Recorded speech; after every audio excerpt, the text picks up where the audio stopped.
Hey, welcome back everyone. It is now getting closer to the middle of June of 2022, and we're also just around the corner of finally seeing Obi-Wan Kenobi Episode 5, followed by Episode 6, which is going to be the season finale of the show.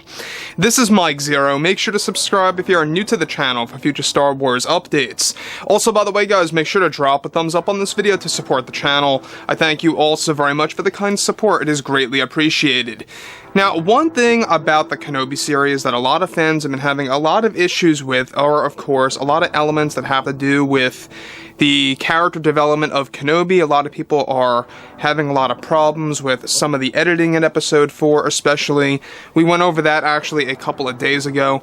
But overall, everything related to the Kenobi series has been really on and off for a lot of fans out there. And we went over the main reason why, is that there's a lot of scripts from the Obi-Wan Kenobi movie that was supervised by Kathleen Kennedy that transferred over to the Kenobi series. And also, keep in mind that Jon and Dave Filoni had zero involvement in the Kenobi script. So they did not write a shred of anything in that script. They did offer a couple of ideas and talk things over with Deborah Chow here and there, where Deborah Chow, checked in with both Jon and Dave on some of the canon pieces that they would make and stay in line with the comics and the books, etc. But other than that, Jon and Dave completely unrelated to the Kenobi series. And you can see the contrast, most definitely. So on top of all of this, alright, what's even all the more intriguing has a lot to do with writer Joby Harold and what he had to say about the Star Wars fans and his reaction to the fans' reaction of the Kenobi TV series. Now, I think it's crazy that we're already pretty much done with the show. I mean, we're just days away from Episode 5, and then after that, it's the final episode, which, by the way, is going to be the longest episode of all, but at the same exact time, let's not forget that Episode 4 was just a mere 35 minutes.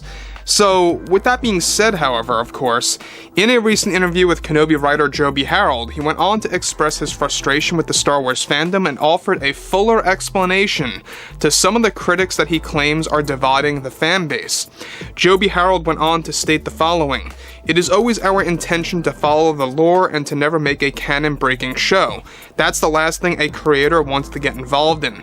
However, on the flip side, I have been getting very frustrated and angry over the fact of how many Star Wars fans are jumping to conclusions so fast and pointing fingers and claiming that this or that is wrong.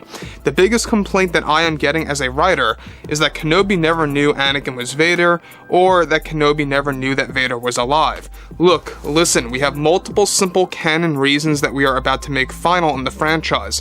One of which is that perhaps Kenobi never sensed that Vader survived on Mustafar and became Palpatine's slave to the Empire for the past 10 years because he actually shut himself off from the Force, much like Luke did in The Last Jedi. Like Luke in The Last Jedi, even he did not know about certain events happening." Let me just stop right here for a second. I think that this is a big mistake that Joby Harold is actually even bringing up The Last Jedi. That's the biggest thing that fans don't want to hear, is that they actually took a piece from The Last Jedi and threw it into the Kenobi series, in which they did. It seems like that's exactly what they did, and I think he just indirectly confirmed that to the fans. We see in the Kenobi series, of course, in the moments where he's on Tatooine, that he does not really use the Force at all. And I think a lot of it obviously has to do with the fact that he really is out of sync with the Force and what he used to be, and that really does have a lot to do with the fact of why he struggles throughout the series here and there. Of course, things are going to improve by Episode 5 and Episode 6, where he finally gets his mojo back. But I digress. He goes on to state the following, alright? "And so, this would offer the right explanation as to why Kenobi never knew Vader survived. Of course, myself and Deborah Chow are bouncing around ideas of what will be made canon finally, and both Jon and Dave are giving us ideas too in order to settle everything. But it's things like that that really angers me with a lot of the fans creating this division. I look online and all I can see is fans ripping apart the franchise into two. I just don't understand it all. How can you not like the Reva character or Leia? Both characters are extensions to the light and the dark, being explored while Kenobi finds his way. This is not a story about Leia and Reva as other claims. And I am getting tired of those claims. This is purely a Kenobi-focused show, and anybody saying that this is Reva's and Leia's story is quite misguided at that.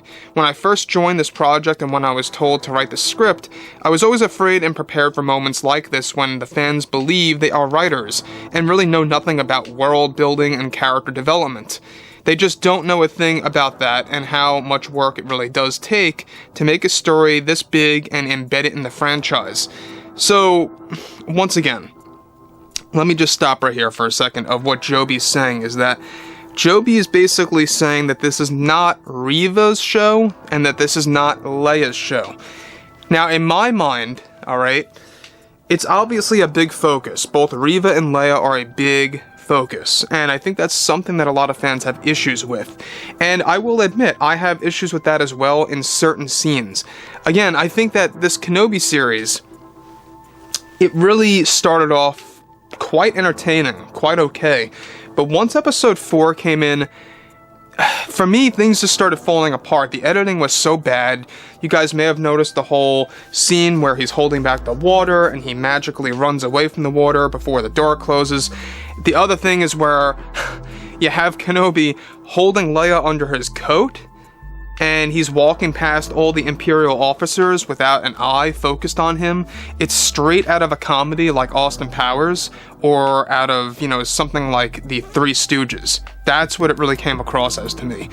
I just don't understand why scenes like that were thrown into the show. Even the moment where Kenobi's swimming underwater and he goes into Fortress Inquisitorius, he's suddenly dried off. So the editing is way off in episode 4, probably the worst edited episode. But in the grand scheme of things, guys, everything by Joby Harold and Deborah Chow, this show has its moments, and it kind of does remind me of the sequels, where it has its moments, where it does have good elements here and there, but as a project in its entirety, it really has no match, to me at least, against The Mandalorian, or against what the Ahsoka Tano TV series is about to stand for.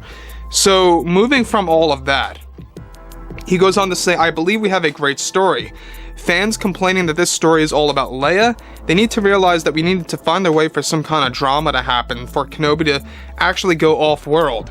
We knew a whole series on Tatooine would be very flat and boring to the fans, so we needed a reason for Kenobi to go off-world, so you all tell me what we could have done to get Kenobi off-world and no longer watch Luke. It's hard to make something that fits, and to us, Leia was the answer and made the most sense. I don't know about you guys, but I don't think that they necessarily needed Leia for this long in the Kenobi series. Now, I like the character of Leia, but I think that she's way overdone. There's times where, the actress really does overact with the character. I'm seeing a lot of elements of The Last of Us in the Kenobi series, where you have that father and daughter dynamic, even though they're not father and daughter.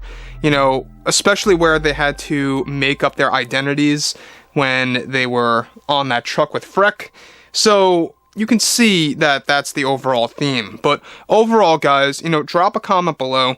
Let me know what you guys have to say about this below in the comments. And if you guys did enjoy the content for today, make sure to drop a thumbs up on this video to support the channel. I thank you all so very much for the kind support, and I'll catch you guys next time.